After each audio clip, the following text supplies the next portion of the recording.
Gordon was cross. "Why should Henry have a new shape?" he grumbled. "A shape good enough for me is good enough for him.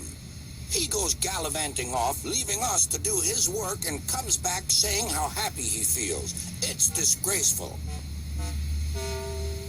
And there's another thing. Henry whistles too much. No respectable engine ever whistles loudly at stations. It isn't wrong, but we just don't do it." Poor Henry didn't feel happy anymore. "Never mind," whispered Percy. "I'm glad you're home again. I like your whistling." "Goodbye, Henry," called Gordon. "We're glad to have you with us again, but remember what I said." Later, Henry stopped at Edward's station. "Hello, Henry," said Edward. "You look splendid. I was pleased to hear your happy whistle yesterday." "Thank you, Edward," smiled Henry. "Shh! Can you hear something?" "It sounds like Gordon," said Edward, "and it ought to be Gordon. But Gordon never whistled like that." It was Gordon. He came rushing down the hill at a tremendous rate. He didn't look at Henry, and he didn't look at Edward. He screamed straight through the station and disappeared. "Well," said Edward.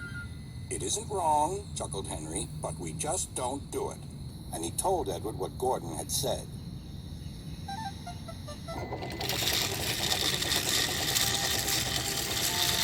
Meanwhile, Gordon screeched along the line. The noise was awful.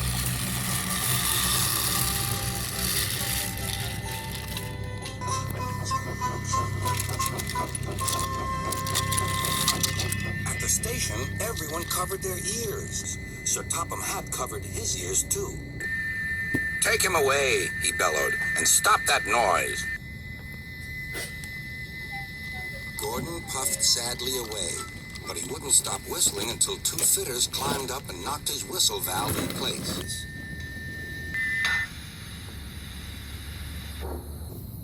That night, Gordon slunk into the shed. He was glad it was empty. "It isn't wrong," murmured Henry to no one in particular, "but we just don't do it." No one mentioned whistles.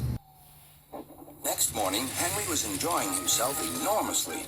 "I feel so well. I feel so well," he sang. "Trickety-trock, trickety-trock," hummed his coaches. Then he saw some boys on a bridge.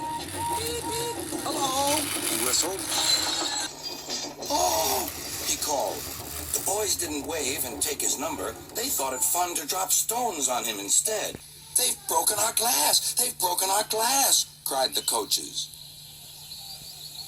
The passengers weren't hurt, but they were cross. "Call the police." "No," said the driver. "Leave it to Henry and me." "What will you do?" they asked. "Can you keep a secret?" "Yes, yes." "Well then," said the driver, "Henry is going to sneeze at those boys."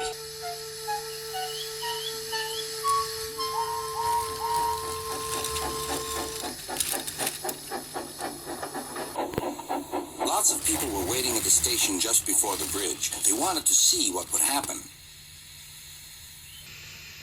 "Henry has plenty of ashes," said the driver. "Please keep all windows shut till we've passed the bridge. Henry's as excited as we are, aren't you, old fellow?" Henry felt more stuffed up than excited. Soon they could see the boys, and they all had stones. "Are you ready, Henry?" said the driver. "Sneeze hard when I tell you." "Now," he said.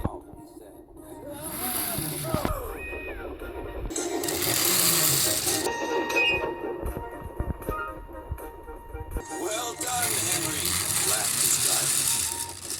Henry went home, hoping that next time he saw Gordon and the boys, they would have learned not to be so mean.